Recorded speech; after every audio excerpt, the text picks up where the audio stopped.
Well, let's bring in another voice into the conversation. We've got U.S. Bank Head of Economic Analysis, Tendayi Kapfidze. Tendayi, I have to say, I looked at your note today. There's some sense of optimism there. You think that there are encouraging signs that came out in the report. So let's start there. What did you see?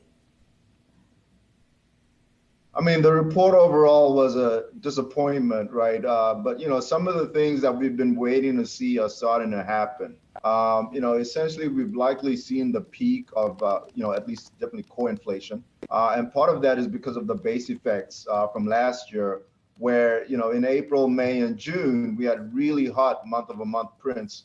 So as long as we're coming in below those numbers, the year-over-year numbers are going to moderate a little bit here.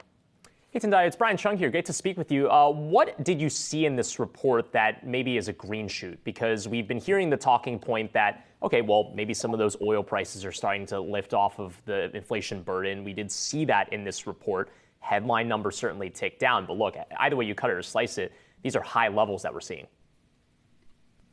So, I wouldn't, hang too much hope on the oil prices. They're very volatile. They can switch it up from month to month. But I do think it's important, right, that we see the peak in year-over-year inflation. I've noticed, some folks are a little bit dismissive of it because of the base effects. But, it's important that we see the peak. So if we're peaking with the core in year-over-year inflation with a 6 handle, obviously that's better than if we peak with a 7 handle. And if we had peaked, let's say, with a 4 handle some months ago, that would have been great. So it's important that this peak in year-over-year core inflation is in the books. The challenge, of course, is going forward, we're not likely to see very rapid declines towards the Fed's target. But we need to get that peak in, and I think we got it in now. Yeah, Tendayi, we were just talking about energy specifically. We saw a decline there, 2.7% in April. So much of the cost increases we've seen, whether that is in airline tickets or just food costs, have stemmed from the high energy prices. I mean, is this kind of one of those areas that could point to promising signs? And where do you expect these high prices to remain elevated in the months ahead? Yeah, so the energy prices, very volatile, obviously depends on a lot of these geopolitical issues, which I think, your guess is as good as mine.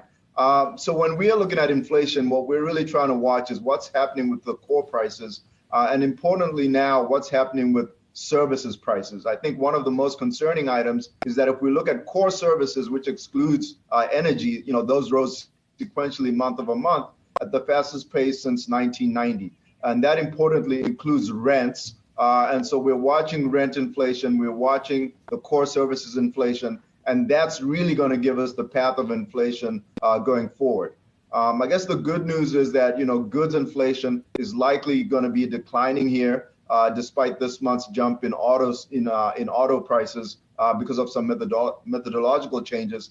But goods inflation, right, if you look at the weights, is maybe about 1/5 of the inflation basket. Services inflation is where the big game is going forward. And so that's what we're watching closely now.